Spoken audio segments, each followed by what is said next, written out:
আরামবাগে পুর নির্বাচনের আগে মঙ্গলবার দলীয় ইস্তাহার প্রকাশ করল তৃণমূল কংগ্রেস। ইস্তাহার প্রকাশ অনুষ্ঠানে উপস্থিত ছিলেন আরামবাগের তৃণমূল প্রার্থী স্বপন নন্দী, প্রদীপ সিংহ রায়, তুষার কারফা, হাসান আলী চৌধুরী, মমতা মুখার্জি, আরামবাগ সাংগঠনিক জেলা তৃণমূল কংগ্রেস চেয়ারম্যান জয়দেব জানা, আরামবাগ পঞ্চায়েত সমিতির শিক্ষা কর্মাধ্যক্ষ দীপক মাঝি সহ অন্যান্য দলীয় নেতৃত্ব। এদিন ইস্তাহারে নদীর জল থেকে পরিশ্রুত পানীয় জল প্রস্তুতি, শহরের নিকাশি ব্যবস্থার উন্নতি ঘটানো, রবীন্দ্র ভবন সংস্কার, বাসস্ট্যান্ড পার্কিং জোন তৈরি, পরিবহন কর্মীদের সুবিধার্থে শীততাপ নিয়ন্ত্রিত ধাবা, কনফারেন্স হল সহ একগুচ্ছ উদ্যোগের প্রতিশ্রুতি দেওয়া হয়েছে তৃণমূল কংগ্রেসের এই ইস্তাহারে।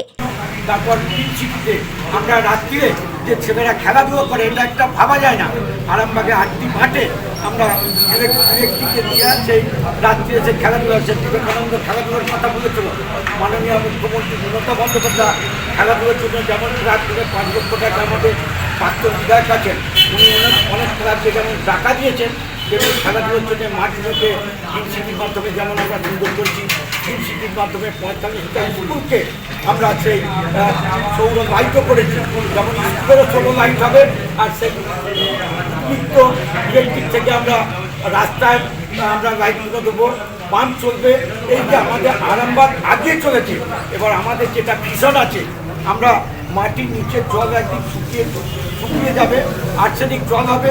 আমরা চেয়েছিলাম যে সারফেস ওয়াটার, আরামবাগের যে তারকেশ্বর নদী, সেইটা আমরা পাঠিয়েছিলাম। সেটা কিন্তু সরকারিভাবে যে ভায়োলেশন হয়নি, 6 মাস মাত্র জল থাকে।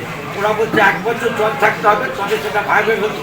আমরা চেষ্টা করছি সেই বন্দরের যে শিলাবতী নদী আছে, সেখান থেকে যদি আমরা কলকাতায় যেমন ফলতা থেকে বা গঙ্গা নদী থেকে জল নিয়ে যেভাবে কলকাতায় যেমন জল সরবরাহ করছে পানীয় জল, আমরা সেটা সার্ফেস ওয়াটার, এটা আমাদের ভীষণ আছে। তার সত্ত্বেও মমতা বন্দ্যোপাধ্যায়ের যে 74টা প্রকল্প সহ আরও নতুন নতুন প্রকল্প করবে আমরা উপকার করছি। আরেকটা কথা হচ্ছে, যাদের জায়গা নেই তাদের জন্য কেন্দ্রীয় সরকারের যে আইনে আমরা প্রত্যেককে বাড়ি দিতে পারব।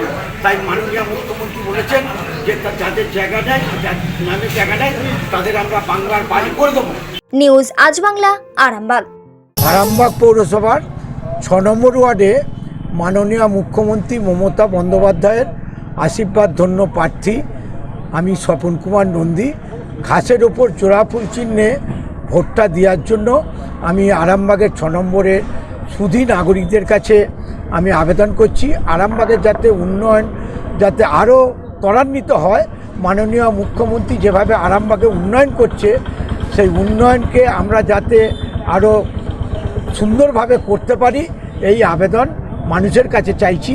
আমাদের যে অসম্পূর্ণ কাজগুলো আছে, সেই মাননীয় মুখ্যমন্ত্রীর হাত ধরে আমরা যেন সেই কাজগুলো আমরা ত্বরান্বিত করতে পারি। এই বাংলা